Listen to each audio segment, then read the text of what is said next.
All right, so النهارده is the first official lesson for you beautiful people. So let's get started. أول حاجة احنا بنبدأ بيها احنا بنبدأ بالsentence structure, right? احنا بنبدأ بالsentence structure. So أول درس أنا بديها لطلابي. أنا مش هدي parts of speech. أنا مش هدي parts of speech. يعني إيه parts of speech? What is a noun? What is a pronoun? What is an adjective? I won't do that now. أنا هديها لكم homework عشان it's too slow. يعني إيه الاسم؟ يعني إيه الصفة؟ يعني إيه الضمير؟ I won't be doing that now. ليه؟ It's too slow, and I think you guys are better than that, honestly. Right? So أنا هبدأ بيكم النهارده. هبدأ بالsentence structure. ده أول درس هناخدها practice عليها. Just give me 1 second. هرفع النوتس برضو في الكلاسروم.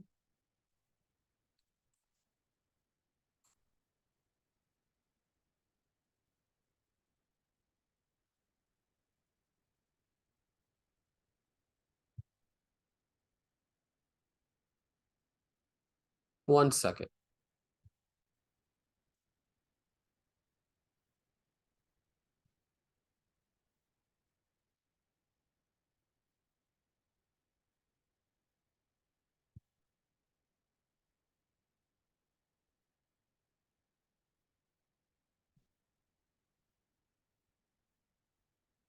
Welcome, Mr. أدهم.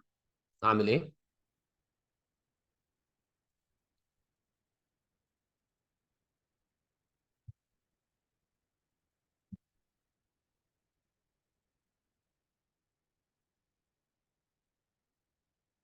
Okay.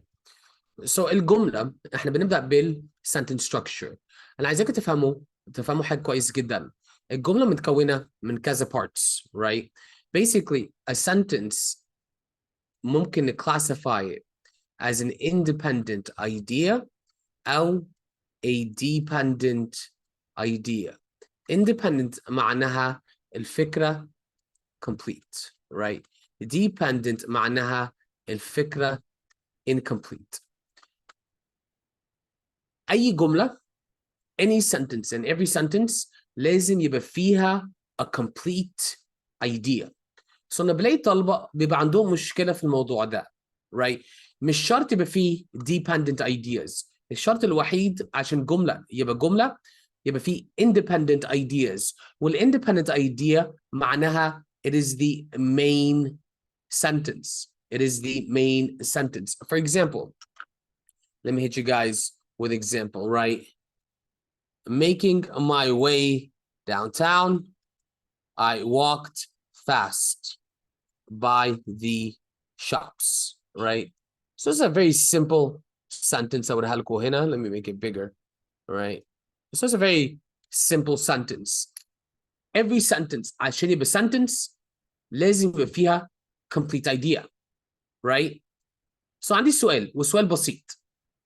هو فين complete idea هنا في الجملة؟ Does anybody see it? Now الجملة دي كلها متكونة من أفكار dependent وأفكار independent. So in this sentence, do you see the complete independent idea? هما بس 3 كلمات على فكرة, right? So let me ask أدهم. هل يا أدهم أنت شايف complete idea?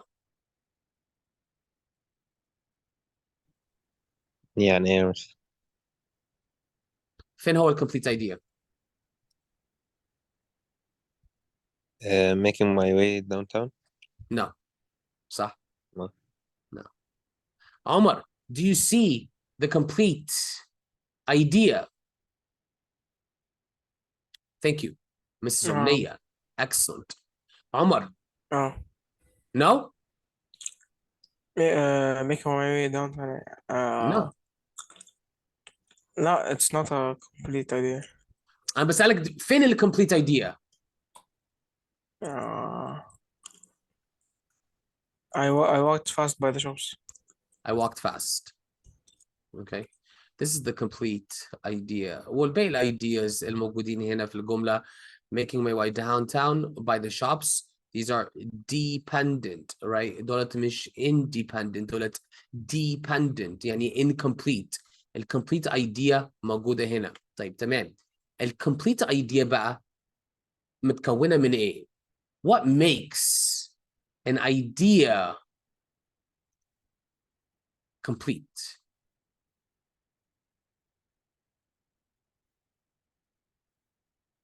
What makes an idea complete? One second. Adam's having a problem.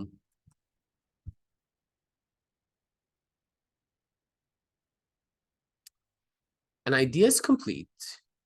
أما متكونة from a subject and a verb. فعشان ألاقي الفكرة، عشان ألاقي الidea لازم ألاقي subject and verb. That's it. صح؟ ده بقى مشكلة عندكم، وده مشكلة عندكم كلكم، ومش في أي subject or verb. It's actually called a main subject and the predicate, right? So the main subject معناها who. والpredicate معناها هو ده عمل ايه. هو ده عمل ايه. So it's really important احنا نقدر نلاقي independent sentence. فالنهارده for the first session or أول درس اللي هاخده معاكم I'm going to give you will be subject verb agreement, right? So بناخد درس مع الability نلاقي sentence. So النهارده هنلاقي أو نذاكر مع بعض subject verb agreement. يعني ايه؟ The verb and subject agree مع بعض. So هناخد ده مع independent ideas وهناخد الخطوات عشان نقدر نلاقي independent idea. وطبعا هتسألوا well independent idea ده هيساعدني في ايه؟ هيساعدكم مع أسئلة subject verb agreement. هيساعدكم بأسئلة أي سؤال punctuation وده ربع. هيساعدوا في أسئلة reading عشان your ability تلاقي independent idea ده مهم. يا أستاذ آدم اللينك شغال؟ كل الناس بس تعمل refresh صح؟ So today we're going to work on subject verb agreement. هنشوف structures مختلفة. هنشوف structures مختلفة. Different structures بتاع السنتنس عشان ما نلخبطش. عشان usually أول خطوة أنا بقول طلابي يعملوها فين السبجكت فين الفيرب. قبل ما نعمل أي حاجة usually بنعمل كده. وطبعا أما نيجي نتحسن or we increase our speed, right? I want you guys to notice that أما نلاقي السبجكت والفيرب it's automatic. أما أجي أقرأ جملة أول حاجة اللي بعملها as I read is I understand where the subjects and verbs are. عشان 90% من الأسئلة about 90% of questions will be related to the subject and verb. مش شرط agreement, but it will be related to the subject and to the verb, right? وهديكوا أبسط rule الأول. Rule number 1, right? El singular subject بياخد singular verbs. سهلة وبسيطة صح؟ And the plural subject takes a plural verb. صح? For example, the boy does, the boys do. شايفين الفرق؟ If it's singular, الverb ياخد us. If it's plural, السبجكت, الverb ما بياخدش us. هم عكس بعض, right? So I want you guys, let's look at this sentence. Let's look at this example. Example number 1. Now again, هناخد ايه؟ Sentence structure and subject verb agreement مع بعض. All right, look at question number 1. طلبة بيحبوا يجاوبوا على طول. مش عايزين نجاوب دلوقتي. Look at this sentence. All right, UCLA scientists and colleagues have created a first of its kind roadmap that traces each step in the development of blood stem cells. أول سؤال عايز أعرفه. Where is the subject of the sentence? ابعتوا لي في الchat. Where is the subject of the sentence?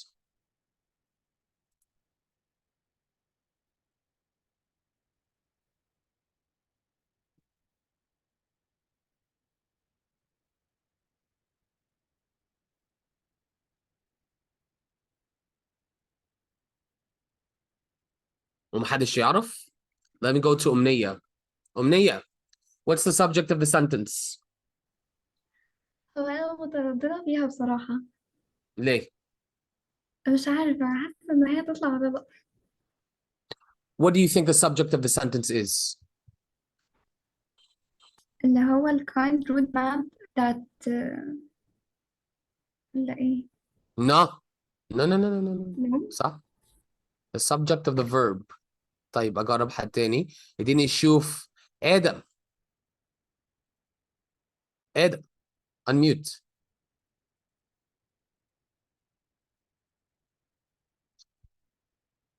مايكروفون شغال يا آدم ولا إيه؟ Yes, Okay. Where's the subject of the sentence?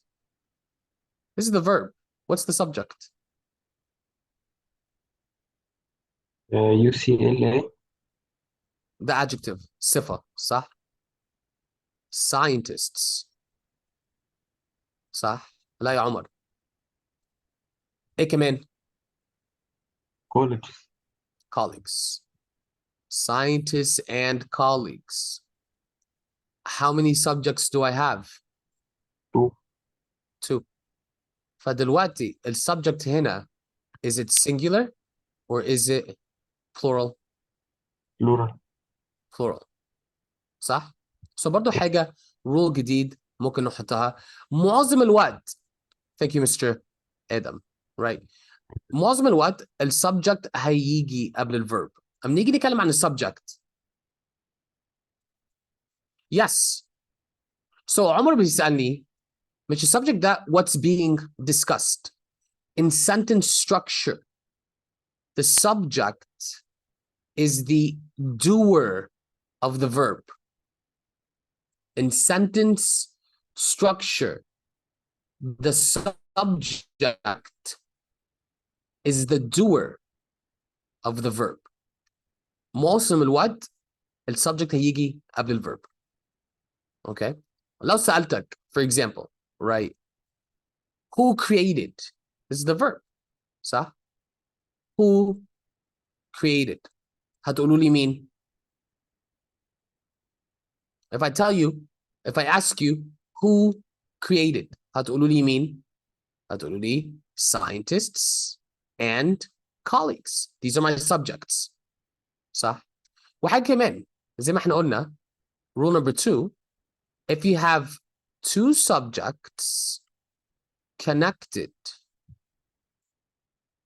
with and it is plural. صح؟ مجمع مش مفرد. So here برضو again we have two subjects connected to the verb. طيب تمام. السؤال بقى again you can see the answer choices دلوقتي. Let me go to يوسف. ازيك يوسف؟ عامل unmute بقى يا يوسف. سماعة. عامل ايه يوسف؟ اخبارك ايه؟ كويس. السؤال بقى لو بصينا على الاجابات صح؟ اجابة A have created singular or plural؟ Singular. لا have plural صح؟ had created Had created the singular.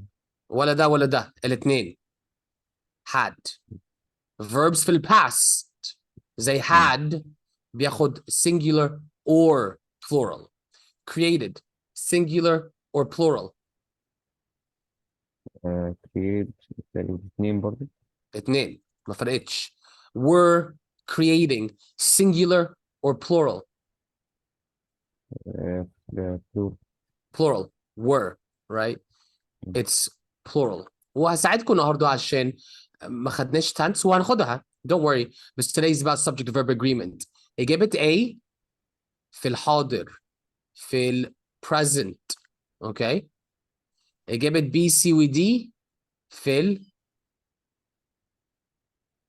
past. ثانية. أمنية السؤال بتاعتك إيه؟ مستر هو أنا مش فاهمة الرول نمبر 2 اللي هو subject Yeah. أما عندك two connected. subjects connected with the Okay. word and.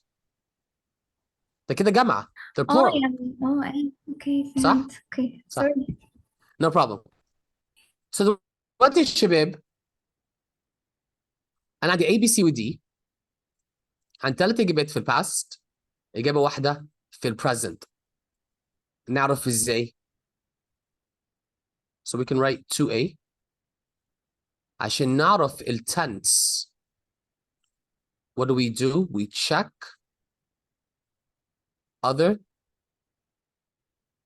verbs. عشان نعرف التنس بتاع الverb، عشان نعرف الverb ده في الباست ولا في البريزنت.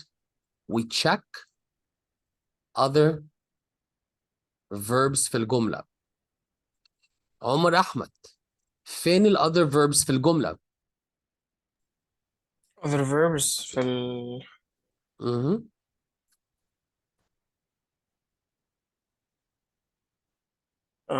في ال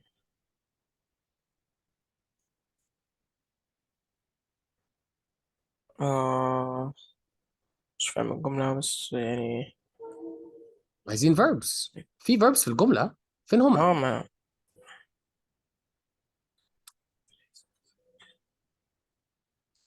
مثلا traces each step يعني عايز كلمة واحدة. traces. traces. صح؟ ركزوا معايا يا شباب. يعني ده كفاية عليا، مش لازم أكتر من كده. طيب traces ده في الباست ولا في البريزنت؟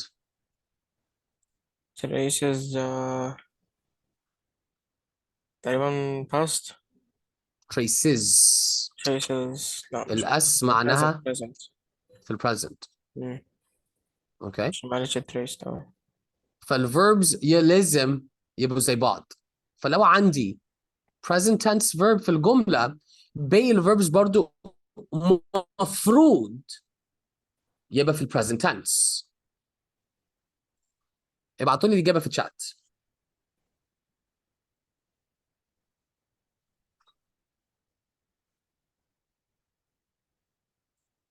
معلش بس تعيد السؤال تاني عشان What's the answer؟ ده لا السؤال. لا ما انا بعت ماشي خلاص. يوسف نو، عمر نو.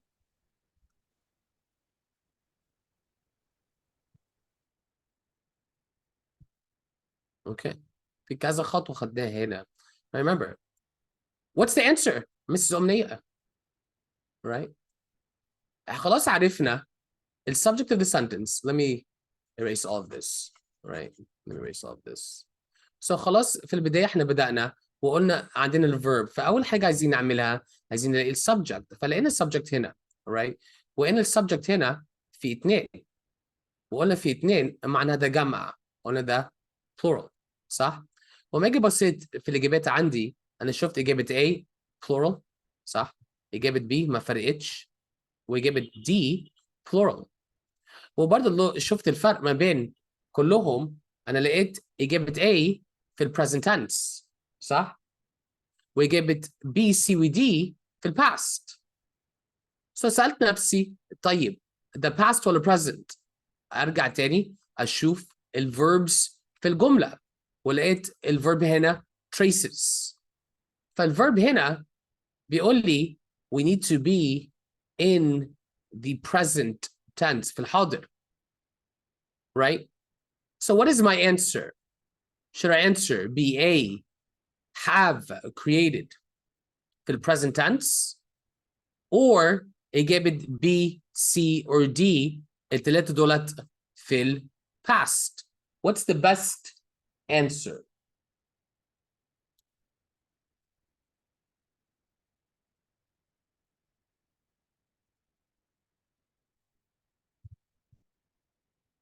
It's not about making sense, حبيبي, right? Good job, أمنية.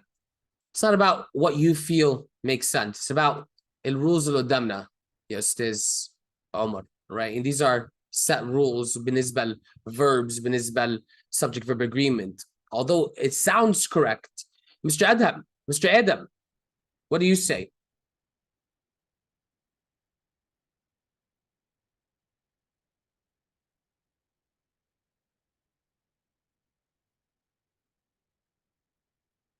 Adam, good. Adam, Yusuf. انت تعطلت ليه يا استاذ يوسف؟ Unmute.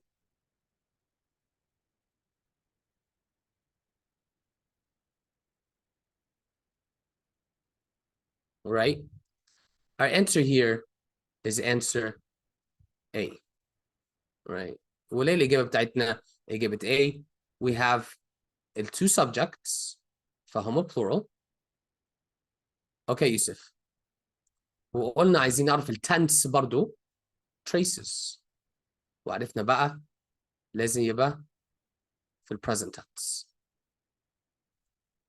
Let's try the next one. Now again, let's go to not rule number 3, structure number 3. Subject, comma, verb. This is a very, very common sentence structure. اللي بيعملوه في الامتحان هيديكوا subject بعد subject comma number 1 comma number 2 وبعد كده الverb. ده إجباري. ده إجباري. The structure نحفظها ونفهمها عشان ده بيجي كتير وبيلخبط طلبة كتير. Now again, one more time. Subject, comma, verb. Right? أي وقت أنا بلاقي subject, comma أنا بدور على comma verb. أي وقت أنا بلاقي comma verb أنا أمشي عكس وألاقي subject, comma. لأن بقول لكم كده it's a very common sentence structure. Let's check out an example. Here you go. Question number 4. Let's go to أستاذ آدم. عامل إيه آدم؟ الحمد لله. What's the subject of the sentence? أو ممكن تقول لي الverb وبعد كده نلاقي السبجكت. الverb have قول.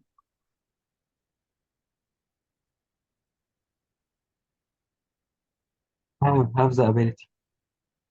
Have the ability. Have the ability. ده الverb. صح؟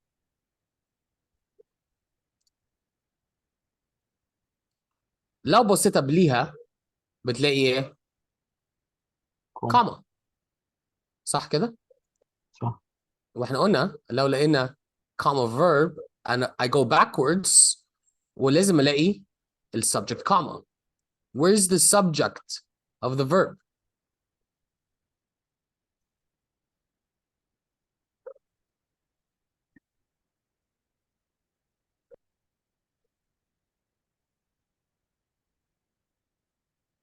Where's the subject of the verb? Blood steam. Blood stem cells. So شايفين يا شباب here in this example وانا عايزاكم تشوفوها كويس عشان ده structure بيجي كتير في الامتحان.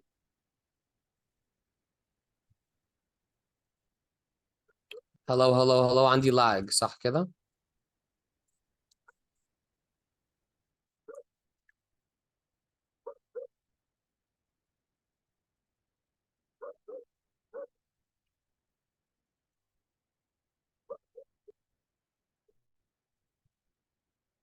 خليكم معايا بس.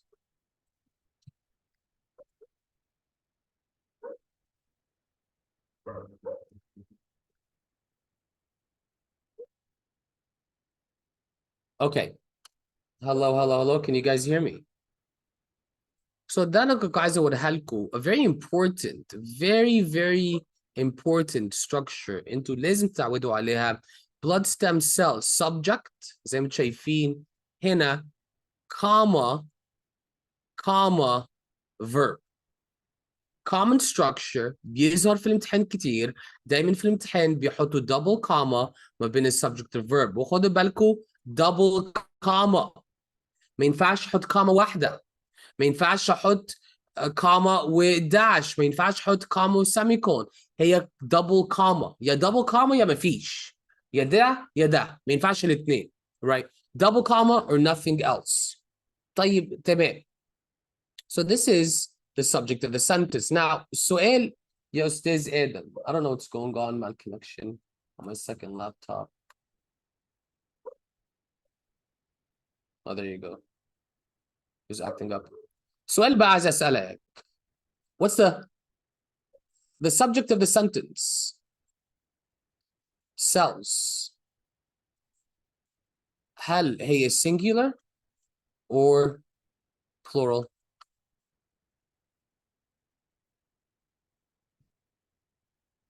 Cells. يا أستاذ آدم. Singular or plural? plural. Plural. Okay. بص على verbs بقى. Have.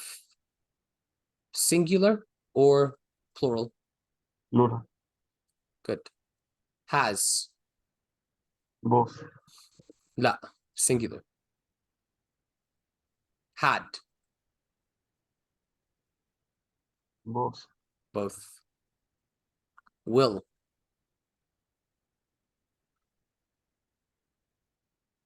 both. Both. جامد. Alright.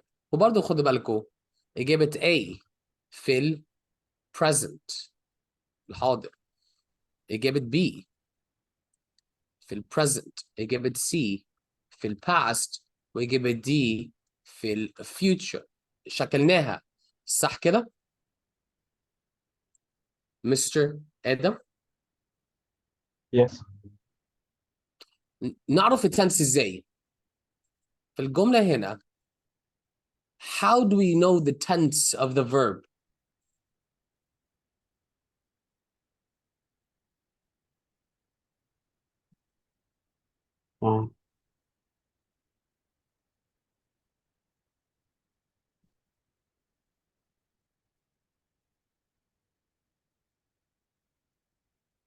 We check other verbs.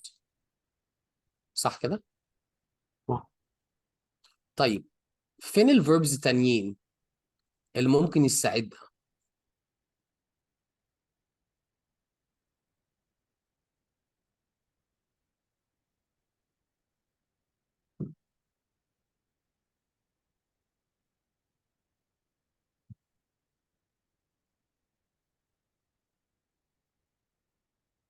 طيب مفيش؟ إيه؟ قول لي.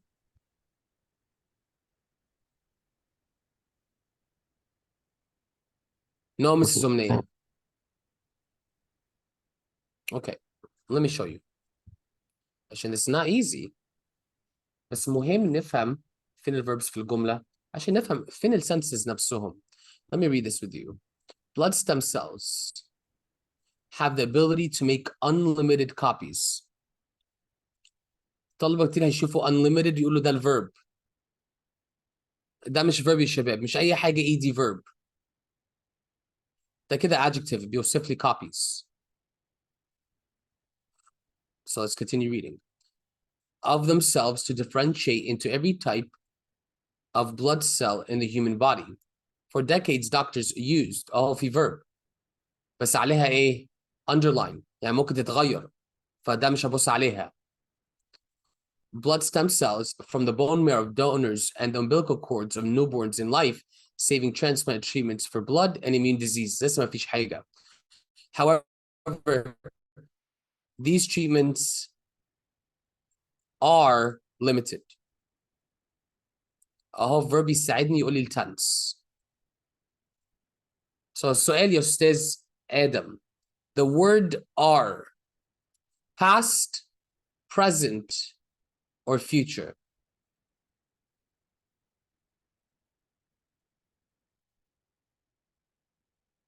The word are past, present, or future. Good. عمر ابعتوا لي في الشات يا شباب. آدم مستني لك.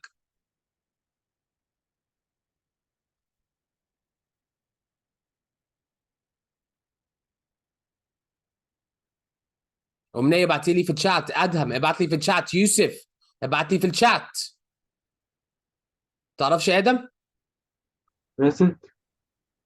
are is in the present. هايل. صح؟ ده كده معناها هنا السؤال برضو لازم يبقى في ال present. present. صح؟ Good job أدهم. No أدهم. No. So what's my answer يا آدم؟ ابعتوا لي في الشات. Good job أمنية.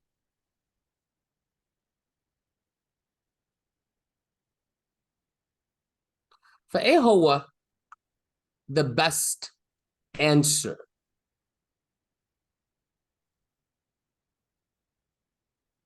إيه؟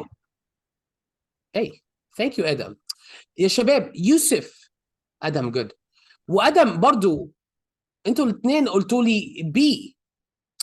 بس مش احنا قلنا يا شباب the subject is cells وقلنا cells ده plural بس قلنا إجابة B singular فما ينفعش صح؟ وإجابة C ودي غلط عشان ده past لا وده future لا صح؟ اوكي. أمنية سمعتي ولا لا؟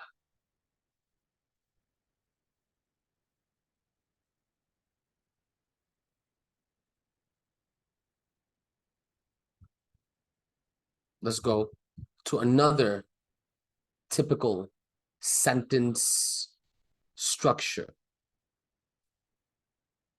Okay, good one here. Question or rule number Kim. Let's go to rule number 4. Rule number 4. The word and combines two verbs. 1. They must be the same. 2. They share the same subject. طيب كل ده معناها ايه بقى؟ Let's look at this example.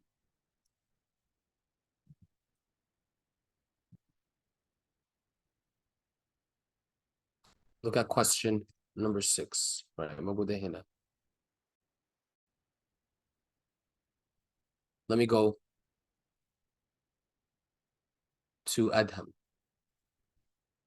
ازيك يا أدهم؟ الحمد لله يا أستاذ.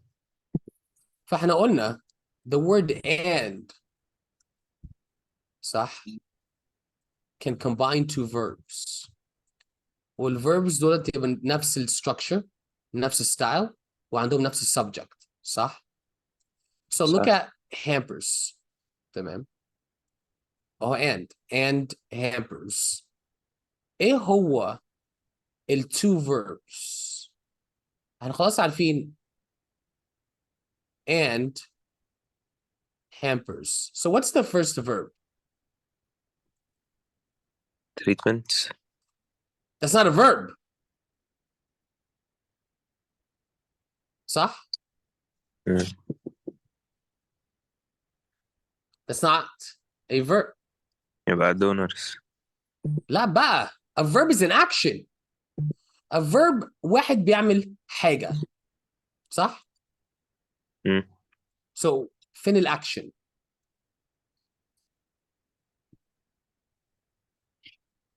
أهو. are limited and hampers. و limited the action. Yeah, حدود بتحدد. Are limited صح؟ So are هنا بيورينا this is a verb. So the actual verb is are. سؤال بقى فين السبجكت؟ احنا قلنا two verbs دولت مرتبطين ببعض صح؟ So what's the subject?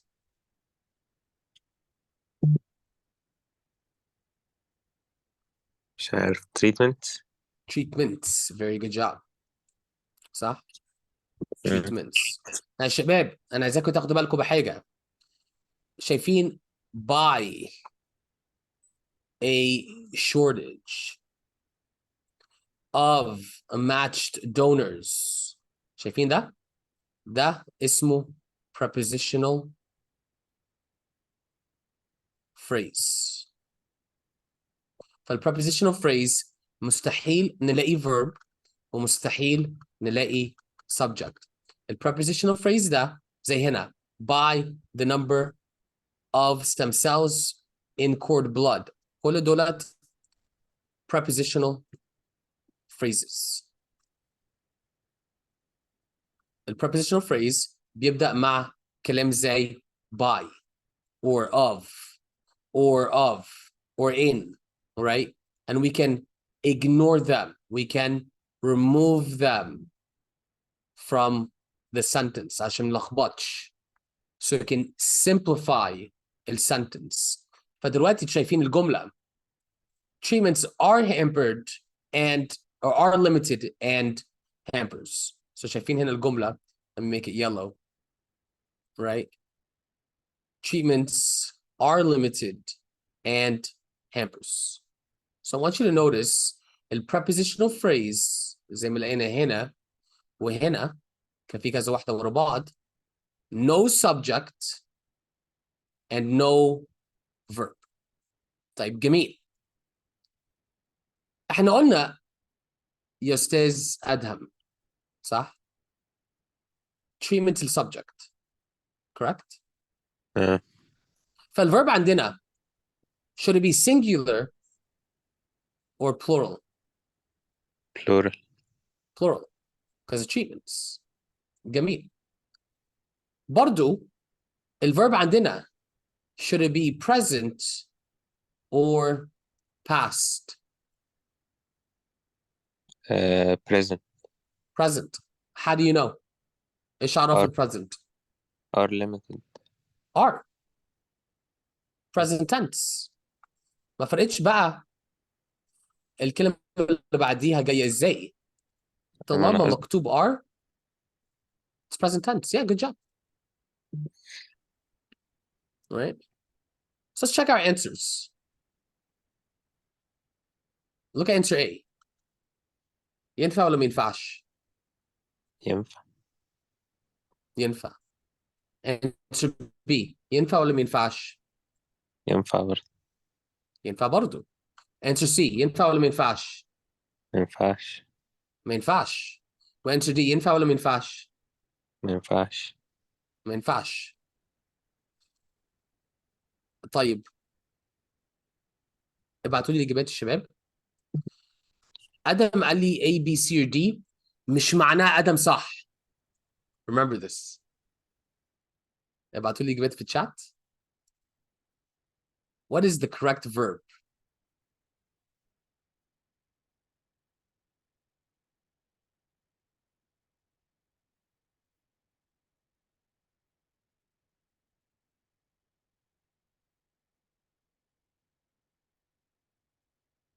Welcome back يا أمنية.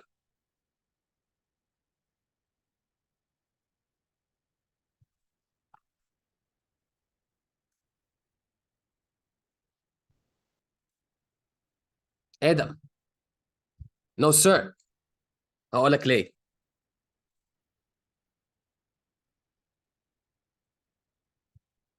عمر، أمنية، يوسف، أدهم. إيه؟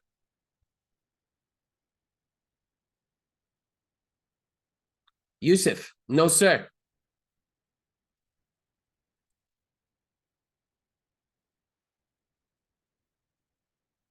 It is hard. Okay, عمر.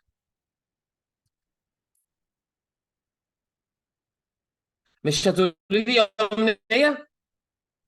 يوسف. Good.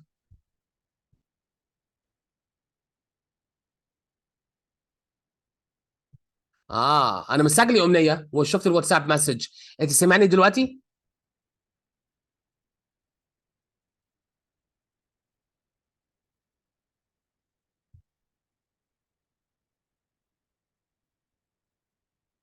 Okay.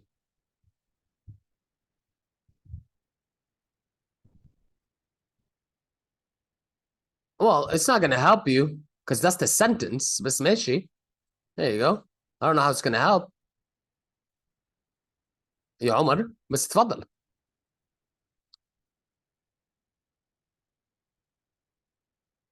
All right. 10 more seconds.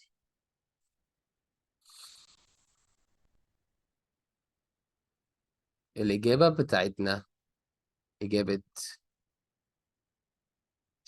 C. إجابة C. هتقولي إزاي؟ مش إحنا قلنا الجملة ديت present tense؟ صح؟ أيوه. فكلمة are لو بصيتوا في الجملة نشيل في النص. نشيل كل ده.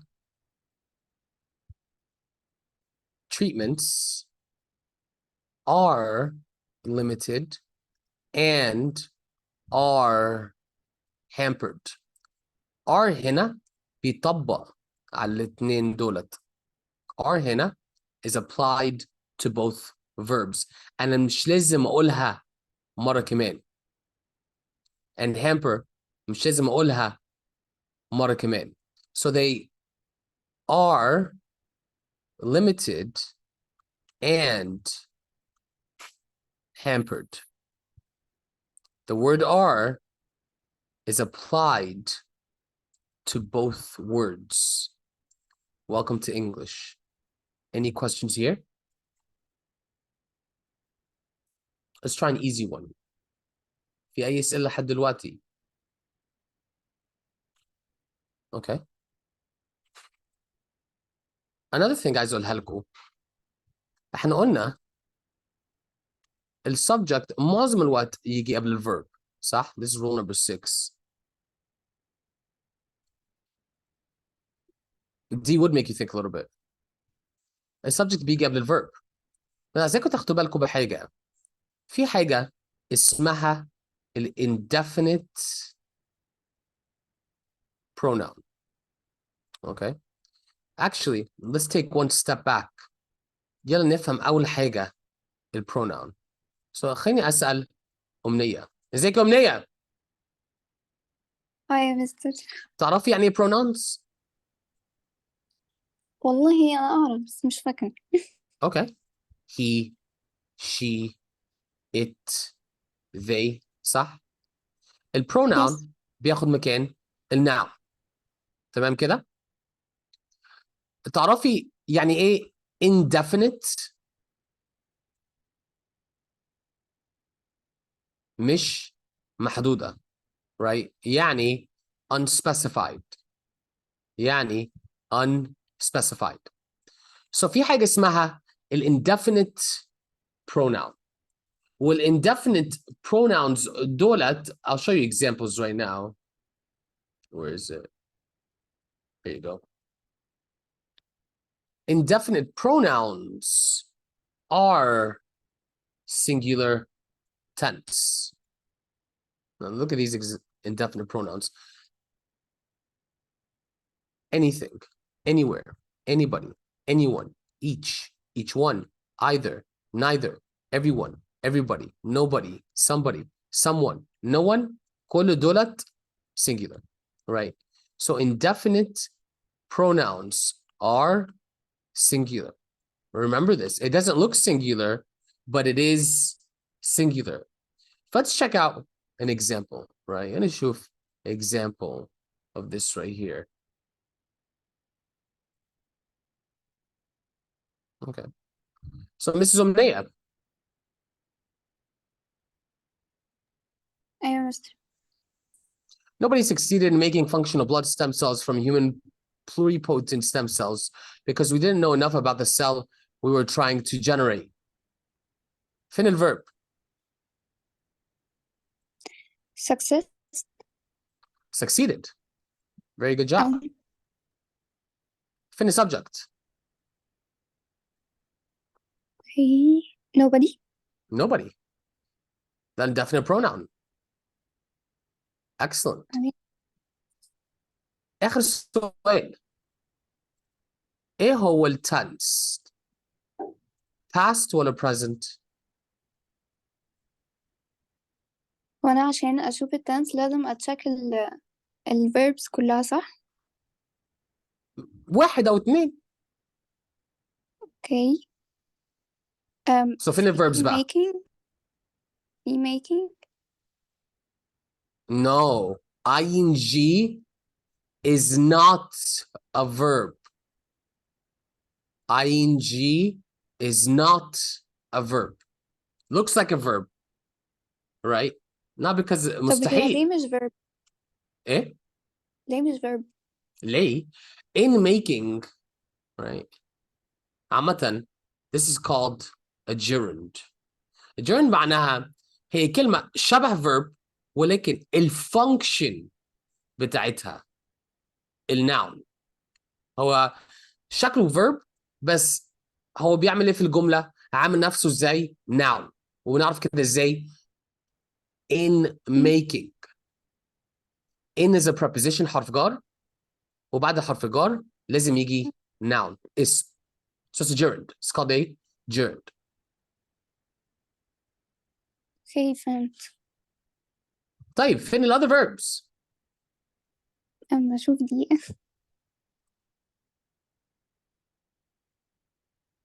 هو في يعني ماشي. trying. مش احنا قلنا اها ما أنا مفيش were غيرها. no were انت صح were trying were ده الverb ده الverb ف past present or future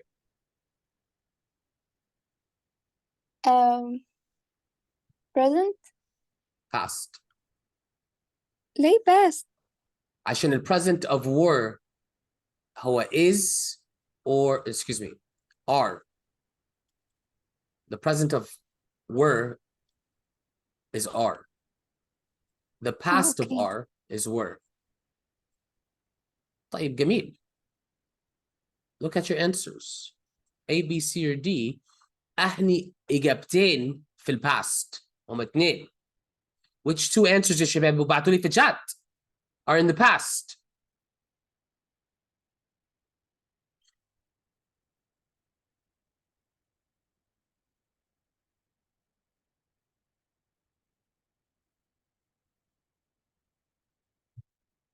Adam.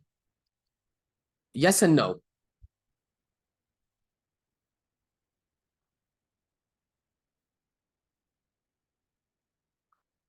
Right. إجابة A في ال past. إجابة D في ال past. إجابة B و C. إجابة B في ال future. وإجابة C في ال future. Right. فاضلي A and D. أما فاضلي اتنين شبه بعض. Choose ال simple verb. أنهي واحد من دولت are simple.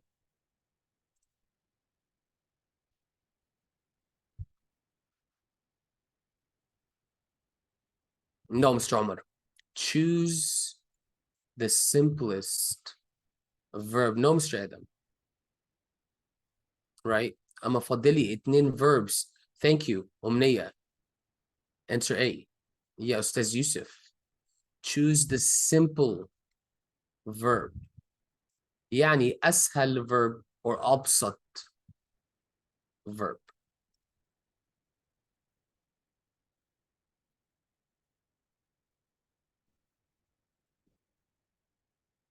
Simplest is the best form بالنسبة للverb. Let me see Where else?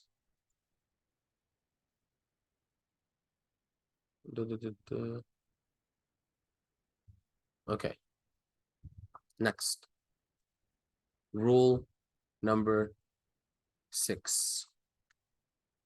احنا اتكلمنا عن ال subject وال verb بتاعت ال main sentence صح؟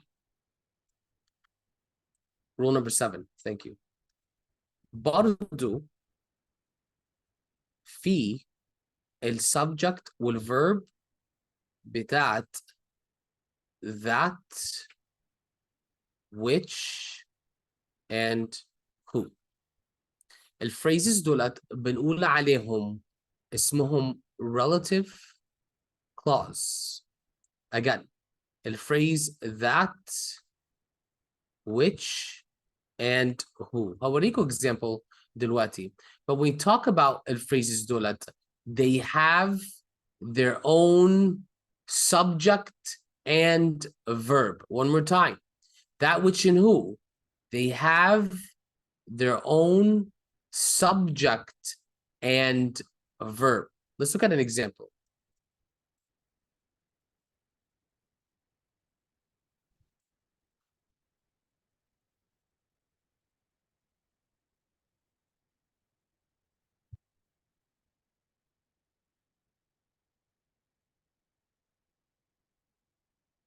Here you go. Let's talk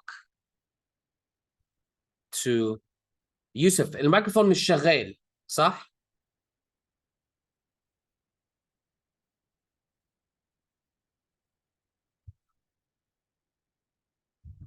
أستاذ يوسف. اوكي ماشي. الو. هو شغال. اشتغل شغل السماعة بس بايظة. Okay, cool. So look at this right here, Ustaz Yusuf. احنا قلنا that, which, and who يبقى عنده its own verb. I want you to look at this sentence, all right? The pleasure that a pop song produces are a pleasure of identification. Look at this sentence here. And now, أول سؤال عايز أسأله لك. The subject is the pleasure, صح؟ اه. فين الverb؟ pop song. لا. No, a verb is Produces. an action. Produces. حاجة بنعملها. No, برضو. هقول لك بقى ليه.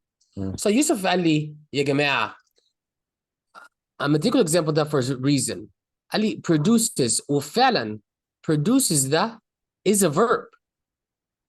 بس ال verb produces مرتبطة ب that. Okay? The verb produces is connected to a relative clause, that phrase. That a pop song produces. El subject, the pleasure, are a pleasure of identification. So the verb for pleasure is are. So شايفين ازاي الجملة ممكن ليها أكتر من subject وأكتر من verb. فمش عايز ألخبط. وملخبطش ازاي؟ أما يجي أقرأ الجملة I recognize a relative clause. And the relative clause, again, اسمه that phrase, who phrase, or which phrase. عنده its own verb. عنده verb بعيد عن باقي الجملة. So let's go back again. So شايف دلوقتي يوسف and the rest of the students, the subject and verb of the sentence بالأخضر and the subject and verb of the relative clause. صح؟ So دلوقتي السؤال أنهي واحد فيهم ال independent idea? Is it the green or is it the yellow? أنهي واحد منهم بنحسبها ال independent idea? The green or the yellow? Green. The green. صح؟ اه. So ما تلخبطوش في البوينت ده. So you don't get confused. طيب A pleasure. Are. Is that acceptable? لا. لا. أي غلط. صح؟ اه. A pleasure was, is. هنركز على أنهي إجابتين. بي وسي. B و D. Right? عشان كل الverbs لازم يبقوا شبه بعض. فلو أنا قلت verb في الباست باقي الverbs برضه هيبقوا في الباست. صح؟ So إجابتي B or D. What is the best answer? ابعتوا لي في الشات. خليني أمسح كل ده عشان تشوف كويس. What's the best answer? B or D?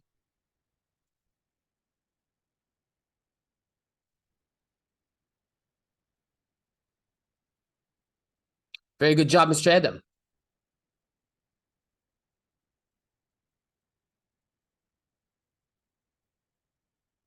Good job. No. أدهم وعمر. No. واحنا قلنا يبقى زي بعض. أمنية good. يوسف good. Our answer is D. صح؟ الاثنين في ال present. The pleasure is and that a pop song produces. Okay, see another example. نفس الexample اللي احنا لسه شايفينها دلوقتي. Look at question number 6. عمر. Yes. Look at the sentence here. Okay. They're open to an appropriation for personal use in a way that other popular cultural forms, television soap operas, for example, are not. لو أنا طلبت منك the subject and verb of the main sentence of the independent idea هتقول لي إيه؟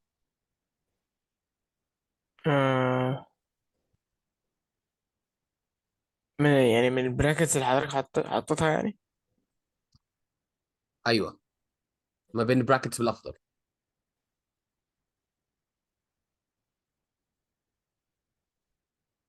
What's the subject and verb of the independent idea? ابعتوا لي برضه في الشات يا شباب. ما تفرجوش، ده مش يوتيوب.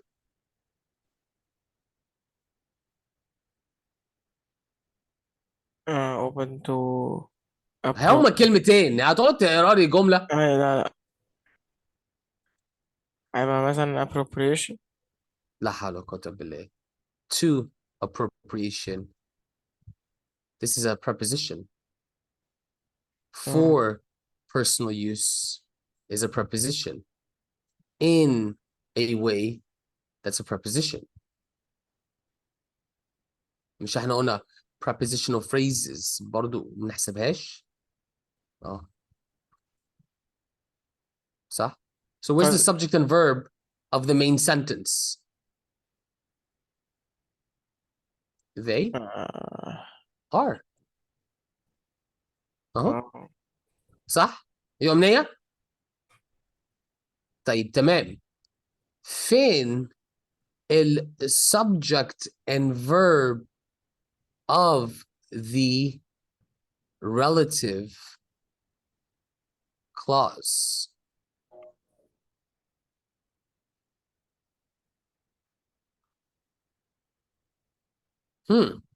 لسه واخدينها، لسه شفناها، صح؟ فين ال relative clause? That, which, and who. موجودة فين هنا في الجملة؟ That other popular cultural forms are not. فين ال subject and verb of the relative clause؟ عايزين اسم يا أمنية، مش adjective، ده adjective، ده صفة. أدهم، آدم، يوسف ابعتولي في الشات. Here's the relative clause. Where's the subject and verb of the relative clause?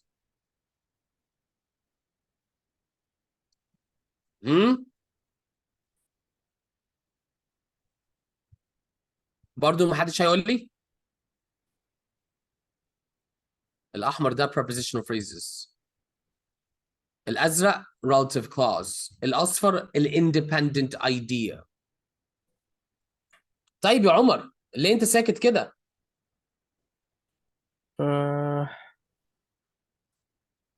What's the verb؟ relative cause relative إيه؟ clause. ما تعرفش that نفسك. or فين الverb؟ or are. What is are not؟ يعني what is or What is are not؟ إيه هو are not؟ هو relative verb ولا إيه؟ subject. السبجكت. مستر صوت حضرتك بيهنج الصراحة. مش عندي عندك. عندي ماشي. Forms. This is the subject. شايفين هنا في الجملة أول حاجة بنسعى على الverb inside the relative clause. تاني حاجة inside the relative clause في brackets بيلخبط. تالت حاجة لو أنا ما أعرفش relative clause فكرة لوحدها هو dependent incomplete ولكن لسه بنحسبها فكرة لوحدها أنا مش هعرف أجاوب إزاي. The subject is forms. Okay? The subject is forms. So هنا relative clause بيقول لي that other popular cultural forms are not. طيب تمام. السؤال يا عمر is it past or present؟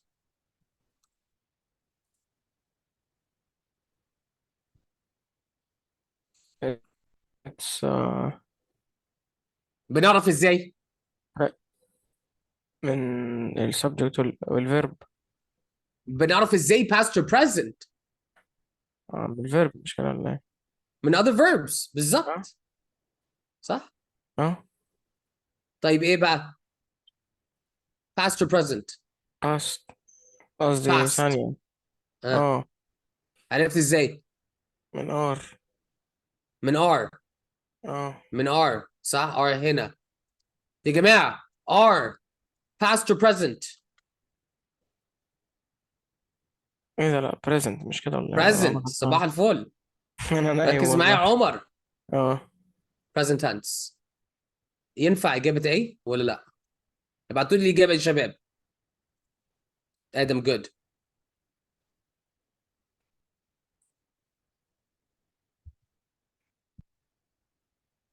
ها؟ أمنية good.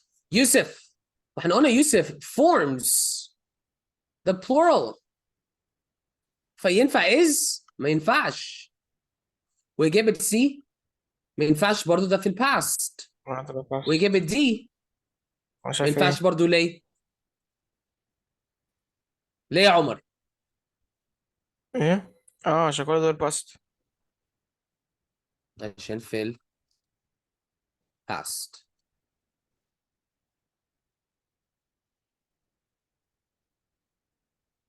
Let's try rule number 8. It's not rule. It's a structure. Subject, preposition, verb.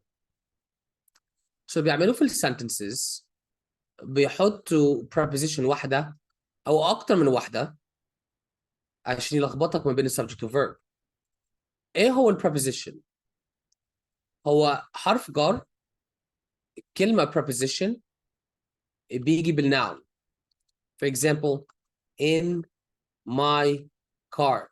اهو ال preposition واخره الاسم الnoun, right? This is called a prepositional phrase. For your class. اهو ال preposition اهو الnoun. With my dogs. اهو ال preposition اهو الnoun. So اللي بيحصل زي أم يحطوا subject comma comma verb or subject relative clause verb or subject parentheses verb or subject double dash verb في برضو subject preposition verb. Here's an example.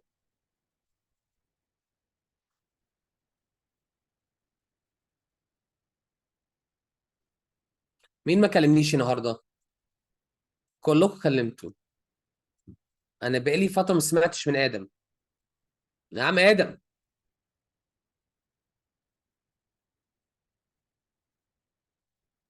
Yes. صباح الخير يا ادم، عامل ايه؟ تمام.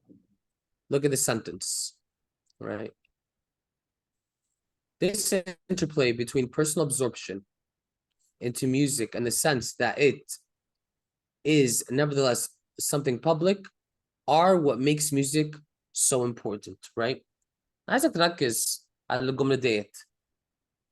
الverb فين يا آدم؟ Are. are. سهل.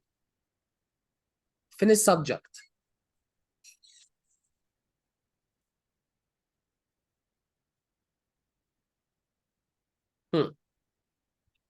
فين السبجكت؟ Interplay. جامد. That's a very good job يا أستاذ آدم. ليه بقى؟ Between personal absorption into music and the sense that it is nevertheless something public, between and is one big prepositional phrase. وبيقف فين؟ بيقف عند الverb. آخره الnoun. فانتوا شايفين هنا I can ignore the prepositional phrase وهنلاقي الجملة الأساسية بتاعتي this interplay are. That's the sentence. كل ده في النص is a prepositional phrase, right? Is a prepositional phrase. فايه هو افضل اجابه بقى؟ ابعتوا لي في الشات A B C or D. ده اخر حاجه هنعملها اليوم.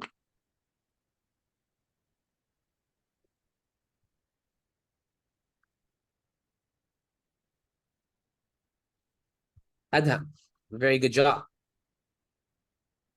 Adam very good job. أمنية no ma'am. Yusuf no sir. Omar very good. أمنية. Yusuf interplay is singular. فالverb برضو لازم يبقى singular. إجابة A plural. B plural. C التنس غلط. She makes. إجابتي D is. All right, beautiful people. بكرة الصبح الهومورك هينزل. اللي ما عملش حساب on the testadvantage.com. أنا عندي عمر. أنا عندي يوسف. عندي أبنية. ناقص لي مين؟ أدهم وآدم. وبرضه ابعتوا لي اليوزر نيم بتاعتكم على واتساب. أنا خلاص معايا يوسف أمنية and عمر. بس أنا محتاج أدهم وآدم. ابعتوا لي اليوزر نيمز بتاعتكم on the testadvantage.com. What's your username يا آدم؟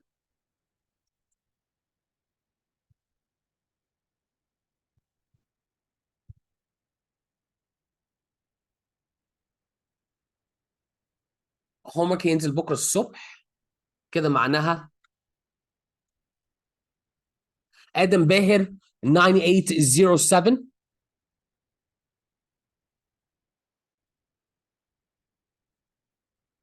اوكي very nice. So محتاج بس أدهم تعملي حساب. أما نزل الهومورك هبعت لكم على واتساب عشان أبلغكم. Do you guys have any questions before we go today? Thanks for coming. You can learn anything. Mr. Sim out. Bye.